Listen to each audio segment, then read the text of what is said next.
There is one thing, just one, that if you do it right, will make women not only want you, but feel unable to let you go. Not your looks, not your money, not your charm, your lines, or your game. This is something far more powerful and far more dangerous. Because when this is done correctly, a woman doesn't simply choose you. She needs you. She feels pulled toward you, drawn back to you, even when logic tells her she shouldn't.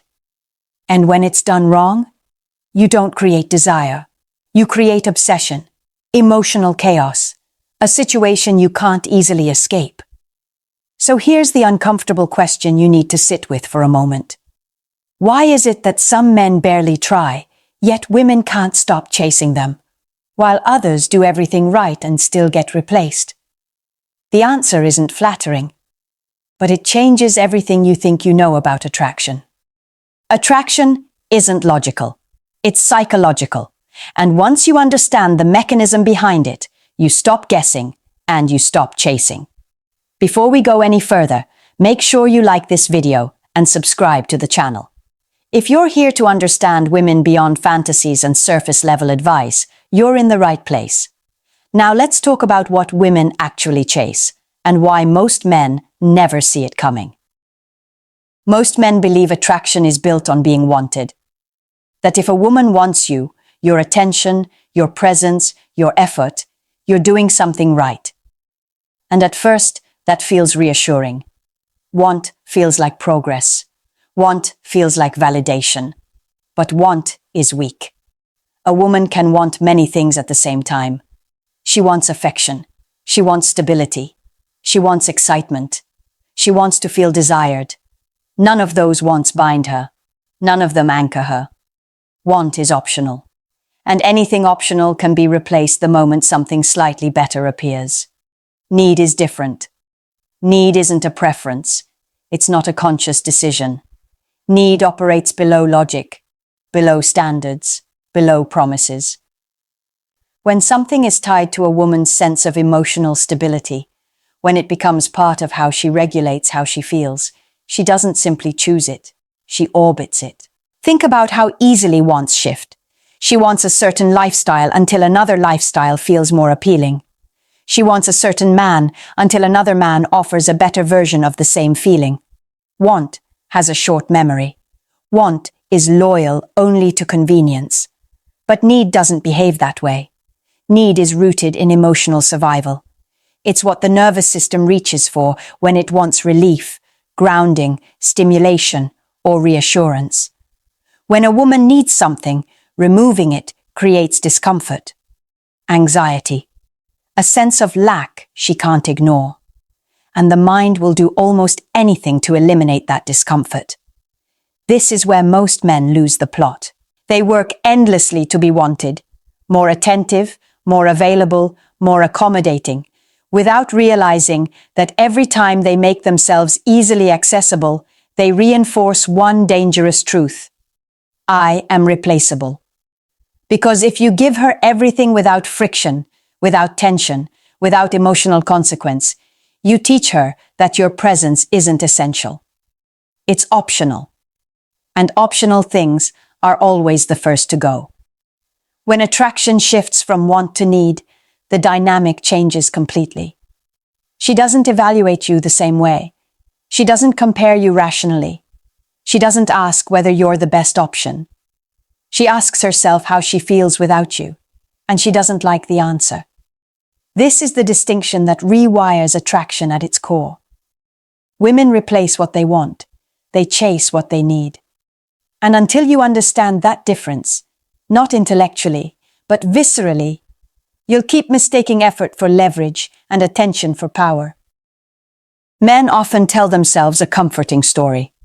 She misses me because I was good to her, because you listened, because you showed up, because you treated her better than the last guy. That story feels noble. It also keeps you powerless. Women don't become attached to people. They become attached to states, emotional states, psychological experiences, the way their body settles or lights up around a specific man. When a woman says she misses you, She's not longing for your personality traits. She's not replaying your effort. She's responding to the absence of a feeling she no longer has access to. Calm, excitement, relief, tension, validation, whatever state you triggered in her nervous system. That's why two men can behave in completely opposite ways and still create obsession or indifference. One man can be attentive, consistent, emotionally available, and still easy to forget. Another can be flawed, inconsistent, even distant, and remain impossible to replace. The difference isn't character, it's emotional dependency. Dependency forms when your presence regulates how she feels. When being with you quiets something inside her, or activates something she can't generate on her own. At that point, your absence doesn't just create sadness, it creates imbalance. And imbalance demands correction. This is where logic breaks down. She may know you're not perfect. She may even know the relationship isn't ideal, but knowledge doesn't override dependency. The body pulls harder than the mind, and the body always seeks what restores equilibrium. This is why women leave men they should want and chase men they can't explain. This is why doing everything right doesn't guarantee loyalty. And this is why trying harder often makes things worse. Here's the line most men need to hear without flinching. She doesn't miss you. She misses how she feels when she's with you. Once you understand that, attraction stops being mysterious. It becomes mechanical. Not in a manipulative sense, but in a precise one. You stop performing for approval and start recognizing leverage. Because the moment you become the source of an emotional state she can't easily replace, comparison ends, competition fades, and chasing begins, quietly, internally, often before she's even aware of it herself. Every woman carries an emotional gap. Not because she's broken, not because she's weak, but because modern life quietly creates shortages where they hurt the most.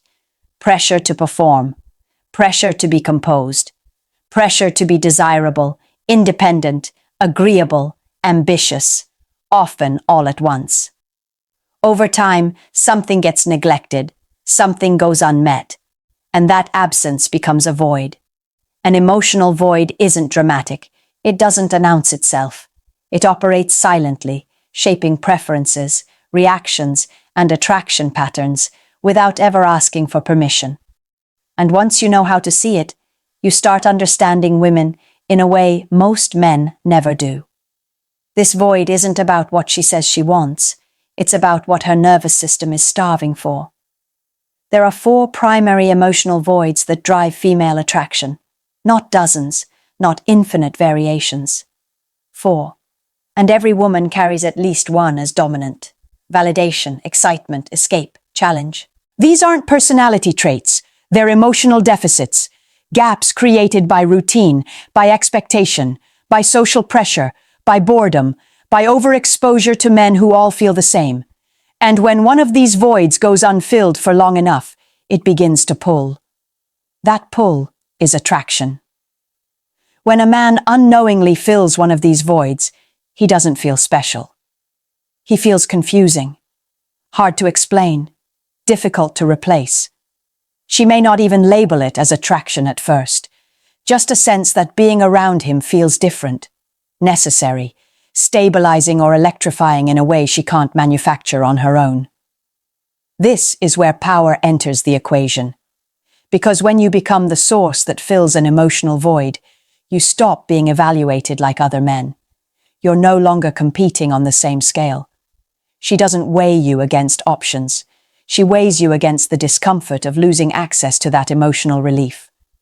But this power isn't neutral. Filling an emotional void creates dependence.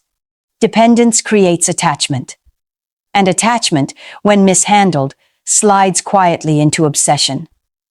That line is thin, and most men don't even realize they've crossed it until they're trapped inside a dynamic they can't control. Understanding the void doesn't just explain attraction. It explains why it can turn dark when handled without awareness. And now that you see the map, the real question becomes, which void is she carrying, and how does it change everything that follows? Validation is the most misunderstood force in attraction. Most men think more validation equals more desire, more compliments, more reassurance, more affirmation. And at first, it seems to work. She smiles, she responds, she leans in. Then something shifts. Because validation doesn't create attachment when it's constant.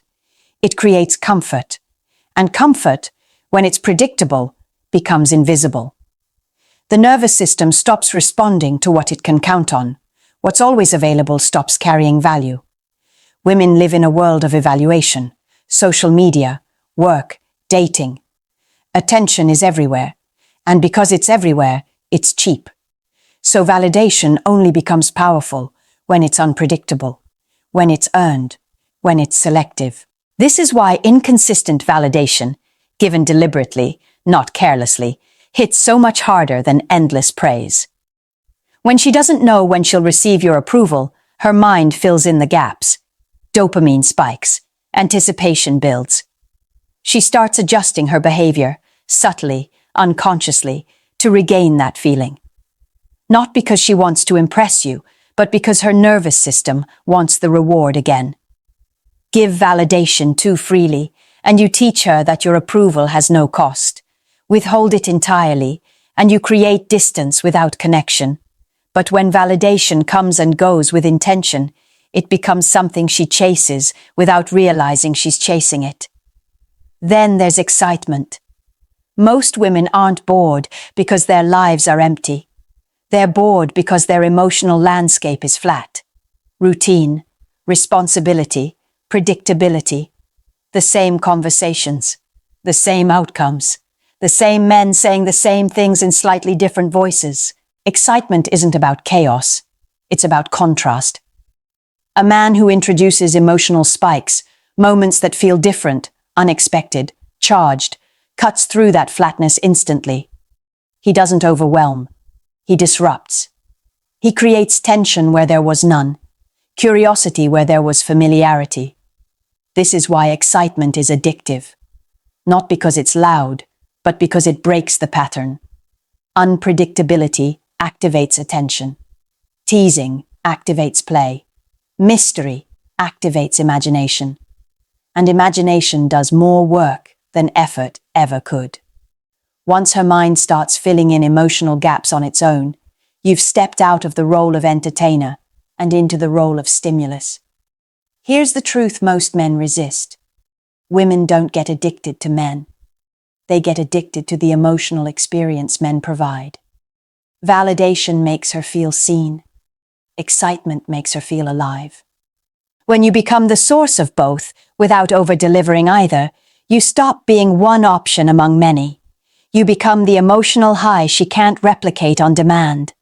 And once that happens, attraction no longer needs persuasion. It sustains itself. Escape is one of the most underestimated forces in attraction because it doesn't look dramatic from the outside. It looks quiet, subtle, almost boring, and that's exactly why it's so powerful. Most women are always on, managing impressions, managing responsibilities, managing expectations, work, family, social pressure, appearance, performance. Even relaxation often comes with an unspoken requirement to stay composed. Very few spaces allow her to drop all of that. When a man becomes a place where she doesn't have to explain herself, impress, or hold it together, something shifts. Her body relaxes around him. Her mind slows down. The constant internal noise fades. That relief is not intellectual. It's physical. And once the nervous system associates you with that feeling, it starts craving access to it. Escape isn't about fixing her problems. It's about temporarily removing her from them. You become the environment where she can exhale, where she doesn't have to be on brand, where there's no performance, no evaluation, no pressure to maintain control. That kind of emotional relief is rare, and rarity creates value. Then there's challenge. This is the part most men misunderstand because they confuse challenge with arrogance or coldness. That's not what creates attraction. What creates attraction is resistance. The uncomfortable truth is this: most men are easy to read, easy to access, easy to win over. They over-explain, they over-invest. They rush to prove value before any value has been earned, and ease kills desire. People place higher value on what requires effort, not because they enjoy suffering, but because effort signals worth. When a man doesn't immediately bend to please, doesn't scramble for attention, doesn't reshape himself to fit expectations, he introduces friction, and friction creates focus. A man who has standards, boundaries, and a life that doesn't orbit around approval becomes a natural challenge, not by acting distant, but by being anchored. He doesn't chase validation, so his attention feels meaningful when it's given. Scarcity doesn't mean absence, it means selectivity. When your time, energy, and approval aren't automatically available, they carry weight. She can't assume access. She has to engage, to lean in, to invest. Escape makes her feel safe. Challenge makes her feel stimulated. Together, they form a powerful loop. Relief paired with tension, comfort paired with pursuit. And once that loop is established, attraction stops being something you push for. It pulls her in on its own terms. At this point, most men make the same mistake. They start trying to be all four things at once. More validating, more exciting, more comforting, more distant. And in doing that, they dilute everything. You don't need to fill every emotional void. You only need to recognize the one she's already carrying. And you don't do that by listening to what she says she wants. You do it by watching what she complains about. Complaints are leaks. They reveal shortages. If she constantly talks about how bored she is with dating, how all guys feel the same, how nothing excites her anymore, that's not cynicism. That's a hunger for stimulation. Her system is craving novelty, unpredictability, emotional spikes. She doesn't need reassurance. She needs contrast. If she talks about being overwhelmed, exhausted, stretched thin, constantly needed by everyone around her, that's not drama. That's pressure. She's carrying too much. What she needs isn't fixing. It's relief. A place where she doesn't have to perform or manage anything at all. If she fishes for compliments, downplays herself, or subtly seeks reassurance, pay attention. That's not vanity. That's a validation gap. And flooding her with praise won't solve it. Strategic, selective approval will. And if she seems unimpressed by men who chase her, dismissive of attention, bored by effort, that's not arrogance. That's a challenge void. She's surrounded by availability. What's missing is resistance. The key here is restraint. You don't exaggerate your role. You don't perform. You don't force behaviors that don't align with who you already are. You simply occupy the role that fits the gap. When you do that, attraction doesn't feel manufactured. It feels natural, effortless, almost accidental. Because you're no longer trying to create desire. You're responding to an existing imbalance.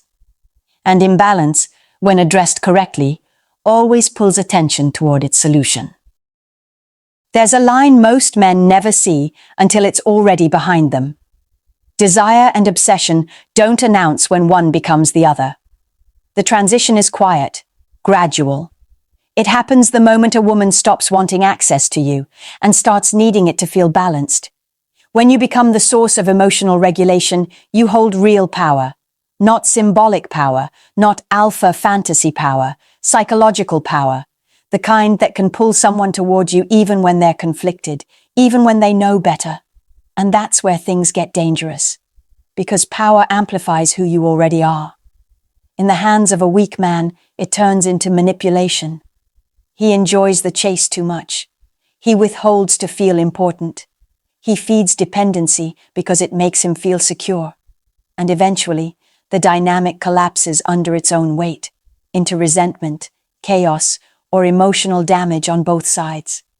In the hands of a grounded man, power looks different. He doesn't exploit the void. He respects it. He understands that creating emotional pull doesn't mean trapping someone inside it. He knows when to apply tension and when to release it, when to step forward and when to step back. Strength isn't about seeing how deeply you can hook someone. It's about knowing you don't need to. When attraction crosses into obsession, it stops being desire. It becomes fear of loss, and fear is never a stable foundation. It erodes trust. It distorts behavior. It turns connection into control. This is why the most dangerous men aren't the ones who lack influence, but the ones who never learned restraint. If you choose to understand these dynamics, understand this as well. Mastery isn't measured by how many people chase you. It's measured by how responsibly you handle the pull you create. Because the same mechanism that makes you unforgettable can also make you destructive, depending entirely on who's using it. Attraction isn't about doing more. It never was. It's about positioning yourself in a woman's emotional world in a way that can't be casually replaced. When you stop trying to be impressive and start understanding how emotional dependency actually forms, you stop chasing outcomes. You start creating gravity. The one thing that changes everything is this: becoming the source of an emotional experience she cannot easily generate on her own. Not through force, not through performance, and not through manipulation, but through presence, restraint, and psychological clarity. When you understand the difference between want and need, you stop confusing effort with value. When you understand emotional dependency, you stop taking rejection personally. And when you recognize emotional voids, you stop guessing and start seeing patterns most men never notice. This is what puts you back in control. Not control over her, but control over yourself, your reactions, your boundaries, your availability, your standards. And paradoxically, that's what makes attraction sustainable instead of desperate. A man who doesn't beg isn't ignored. A man who doesn't chase isn't invisible. A man who understands his leverage doesn't need to prove anything. If this shifted the way you see attraction, even slightly, make sure you subscribe to the channel. Like the video so this message reaches the men who need it, and share it with someone who's still stuck trying harder instead of thinking deeper. And if you've ever been in a situation where a woman couldn't let go, or where you couldn't understand why she pulled away, leave a comment. Not for validation, for reflection. Because the moment you stop asking, how do I make her want me? And start asking, why does she feel different when I'm gone? You're no longer playing the same game.